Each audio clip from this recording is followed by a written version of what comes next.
ሰላም ጤና ይስጥልን። የተወደዳችሁና የተከበራችሁ የቻናላችን ተከታታዮች እንደምን አላችሁ? የታህሳስ 27 2018 ዕለታዊ ወቅታዊ ማህበራዊና ኢኮኖሚያዊ ትኩስ መረጃዎችን ይዘንላችሁ ቀርበናል። በቅድሚያም ዋና ዋናዎቹን በማስቀደም እንጀምራለን። ከመንግስት ሰራተኞች ጋር በተያያዘ አነጋጋሪ መረጃ ወጥቷል። በዚህም መንግስት ሰራተኞች ላይ ድልድል ሊደረግ ነው። ሙሉ መረጃ ይዘናል። የንግድ ድርጅቶችን በተመለከተ አነጋጋሪ መረጃ ወጥቷል። በዚህም የንግድ ድርጅቶች ላይ እርምጃ የተወሰደ ስለመሆኑ ተሰምቷል። በምን ምክንያት የሚለውን ሙሉ ዝርዝር እናደርሳለን። በዓለም አቀፍ ደረጃ የነዳጅ ክምችት ያላቸው ሀገራት ይፋ ሆነዋል። እነዚህ ሀገራት እነማን ናቸው? አገራችን ኢትዮጵያ ተካታለች። በዝርዝር እናደርሳለን። እንዲሁም የነዋሪነት መታወቂያን በተመለከተ አዲስ መመሪያ ይፋ ሆነዋል። ይህንና መሰል መረጃዎችን በዚህ ሰዓት ወደ እናንተ እናደርሳለን። ቪዲዮውን ላይክ እያደረጋችሁ እስከ መጨረሻው ድረስ አብራችሁን ቆዩ። ክቡራን ተመልካቾቼ ወደ ዝርዝር መረጃው ከማለፋችን በፊት በትናንትናው ምሽት በአዲግራት፣ አክሱም፣ እንደ ስላሴ ሽሬ እንዲሁም ማይጨው፣ ውቅሮ፣ አዲጉዶም የተለያዩ የትግራይ አካባቢዎች ላይ እንግዲህ የመሬት መንቀጥቀጥ ስለመከሰቱ በርካቶቻችን ሰምተናል። ሰላም ለሀገራችን፣ ሰላም ለሕዝባችን፣ ሰላም ለኢትዮጵያ እያላችሁ በኮሜንት ላይ እንግዲህ ለወገኖቻችሁ ጸሎታችሁን ዱዓችሁን አትርሱ እያልኩ ወደ ዝርዝር መረጃው ስናመራ ግብይት የሚፈጸምባቸው ማንኛውም ምርቶች ላይ ጥብቅ ውሳኔ ስለመተላለፉ ይፋ ሆነዋል።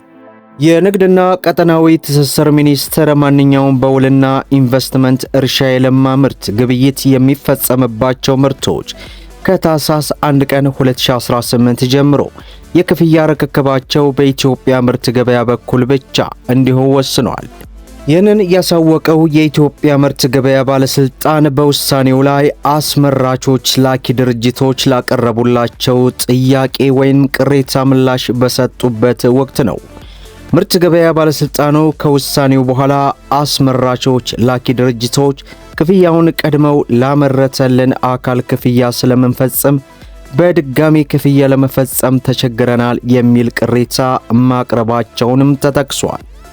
የንግድና ቀጠናዊ ትስስር ሚኒስቴር ወጪ ንግድና ፕሮሞሽን ክፍል የክፍያውን ትክክለኛነት ከባንክ ጋር በማረጋገጥ ወደ ውጭ የመላክ ፍቃዶችን እንዲሰጥ ከታህሳስ 1 እስከ 16 ድረስ አስመራቾች ላኪ ድርጅቶች ላመረታቸው አካል የከፈሉትን የሚያረጋግጥ ሰነድ ለምርት ገበያ እንዲያቀርቡ ሕጋዊ ባንክ ማረጋገጫ ደብዳቤና የባንክ ማረጋገጫ ደረሰኝ ምርት ገበያውም ላቀረበበት ሰነድ መሰረት ትክክለኛውን ከባንክ ጋር በማረጋገጥ የተቀመጠውን አገልግሎት ክፍያ የመንግስት ታክስ በመሰብሰብ የገንዘብ ክፍያ ማረጋገጫ ሰነድ እንዲሰጥ ለማድረግ ታክሎ ነው።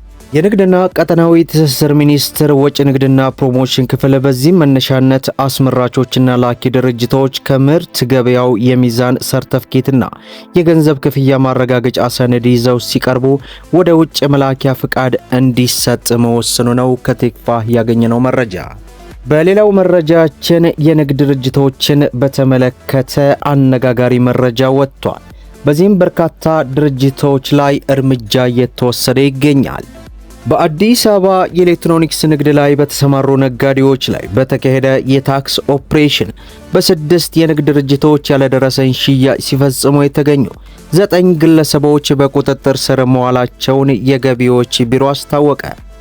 መርካቶን ጨምሮ በከተማዋ በተለያዩ አካባቢዎች የታክስ ኦፕሬሽኑ እየተሰራ አመላክቷል። 6ቱ ድርጅቶች ያለደረሰኝ ግብይት ሲፈጽሙ እጅ ከፍንጅ መያዛቸውንና ከድርጊቱ ጋር በቀጥታ ግንኙነት ያላቸው 9 ተጠርጣሪ ግለሰቦች በቁጥጥር ስር እንደዋሉ ገልጸዋል። በቁጥጥር ስር የዋሉት ግለሰቦች የመንግስትን ጥቅም ለማሳጣት ከግብር ሕግ ጋር በተጻረረ መልኩ ያለደረሰኝ ሽያጭ በመፈጸም ወንጀል ተጠርጥረው ጉዳያቸው በፖሊስ ተይዞ ለፍርድ ይቀርባሉም ተብሏል።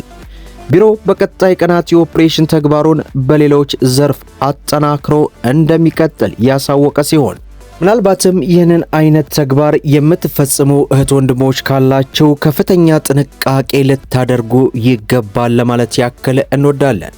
ሌላው መረጃችን በዓለም አቀፍ ደረጃ የነዳጅ ክምችት ያላቸው ሀገራት ይፋ ሆነዋል። እነዚህ ሀገራቶች እነማን ናቸው? በዓለም አቀፍ ደረጃ ከፍተኛ የነዳጅ ክምችት ያላቸው 9 ሀገራቶች በዝርዝር ተቀምጠዋል።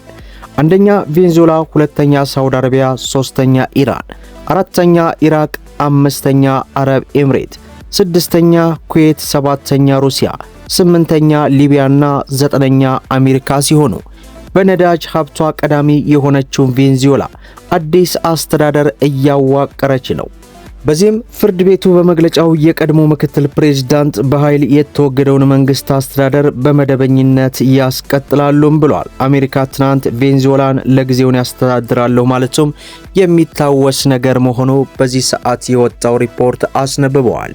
በሌላው መረጃችን የነዋሪነት መታወቂያን በተመለከተ አነጋጋሪ መረጃ ወጥቷል። የአዲስ አበባ ከተማ የነዋሪነት መታወቂያ ለማግኘት በአንድ የቤት ቁጥር ከቤተሰብ አባላት ውጭ ሆኖ እስከ 20 የሚደርሱ ሰዎችን ማስመዝገብ እንደሚቻል የከተማዋ የሲቪል ምዝገባና የነዋሪነት አገልግሎት ኤጀንሲ አስታወቀ። ኤጀንሲው ለልጆች ምዝገባ ምንም አይነት ቁጥር ገደብ ባያቆምም ከቤተሰብ አባል ውጭ ሆነው ለሚመዘገቡ ግለሰቦች የቁጥር ጣሪያው 20 ሰዎች እንደሆነም አስቀምጠዋል።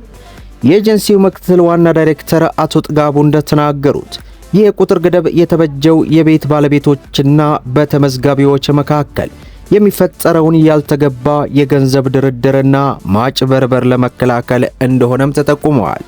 አንዳንድ ግለሰቦች የቤቱ ባለቤት ሳያውቁ በቅጹ ላይ ሰዎችን በማስመዝገብና በኋላም አሰርዝሃለሁ በሚል ማስፈራሪያ ገንዘብ እንደሚጠይቁ የተናገሩት ዳይሬክተሩ ይህንን መሰል ህገወጥ ድርጊት ለመግታትም አጠቃላይ አሰራሩን ወደ ቴክኖሎጂ የማዞር ሥራ እየተከናወነ ይገኛልም ብለዋል። በአዲሱ መመሪያ መሠረት ከክፍለ ሀገር በመሸኛ ወጥተው መታወቂያ ማውጣት የሚፈልጉ ሰዎች በከተማዋ 3 ወር መቆየትና በቅጹ ላይ የሚያስመዘግባቸው የቤት ቁጥር ማግኘት ይኖርባቸዋልም ተብሏል። የተቀመጠውን የ20 ሰው ገደብ አልፈው የሚመዘገቡ ሰራተኞች ላይ ጥብቅ አስተዳደራዊ እርምጃ ይወሰዳል የተባለ ሲሆን በመሸኛ የሚወጡ መታወቂያዎችን በተመለከተም ከአንድ ክፍለ ሀገር ወደ ሌላ ክፍለ ሀገር የሚደረጉ ዝውውሮች መረጃዎችን በበይነ መረብ የተሳሰረ በመሆን አሰራሩን ቀልጣፋ ያደርገዋል መባሉን በዚህ ሰዓት ያገኘነው መረጃ ያመለክታል። በሌላው መረጃችን ከሚቀጥለው ሳምንት ወር ጀምሮ የመንግስት ሰራተኞች ቅነሳን በተመለከተ አዲስ መግለጫ ወጥቷል። ከሚቀጥለው ሳምንት ጥር ወር 2018 ጀምሮ የከተማና መሰረተ ልማት ሚኒስቴርና ተጠሪ ተቋማት አመራሮችና ሰራተኞች የብቃት ምዘና እንደሚወስዱ በሚያስመዘግቡት ውጤት መሰረት እንደገና እንደሚደለደሉ ተገለጸ። ይህ የተገለጸው ሚኒስቴር መስሪያ ቤቱ የመንግስት አገልግሎትና አስተዳደር ሪፎርም አንድ አካል ሆነው የሰራተኞች ብቃትና ምዘና መስጠት ያስቻለው ዘንድ የከፍተኛ ትምህርትና ስልጠና ተቋም ከሆኑት ከአዲስ አበባ ዩኒቨርሲቲ፣ ከአዲስ አበባ ሳይንስና ቴክኖሎጂ ዩኒቨርሲቲ፣ ከፐብሊክ ሰርቪስ ዩኒቨርሲቲና ከኢትዮጵያ የብቃትና ስራ አመራር ኢንስቲትዩት ጋር ህዳር 23 ቀን 2018 የመግባቢያ ስምምነት ሲፈራረሙ ነው።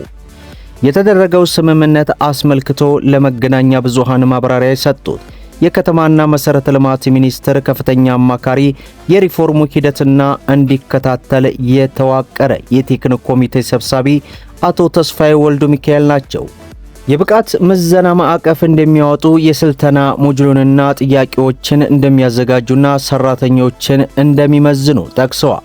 ምዘናው የሚያልፍ ሰራተኛ በሚያስመዘግቡት ውጤት መሰረት እንዲመደቡ፣ ውጤታቸው ዝቅ ያለ ሰራተኞች ደግሞ ስራቸው እየሰሩ ተከታታይ ስልጠና እንደሚሰጣቸው ድልድል እንደሚደረግላቸውም ተናግረዋል።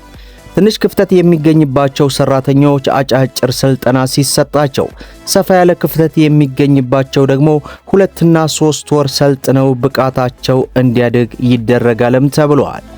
በመሆኑም እነዚህ ተግባራት በተቀመጠላቸው ጊዜ ለመጠናቀቅና ተቋሙ የጀመረው ሪፎርም እንዲሳካ ሁሉም ባለድርሻ አካላት ኃላፊነታቸውን እንዲወጡ አሳስበዋል።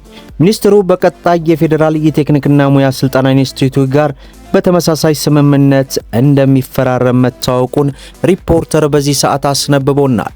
መደመጥ ያለባቸው ወሳኝ የሆኑ መረጃዎችን ይመስላሉ። ቪዲዮውን ላይክ ሼር አድርጉት እያልኩ እስከ ፍጻሜው ድረስ አብራችሁን ስለቆያችሁ ልባዊ ምስጋናችን ይሰጠን። በሌላ ቪዲዮ እስከምንገናኝ ወሰላሙ አለይኩም ወራህመቱላህ።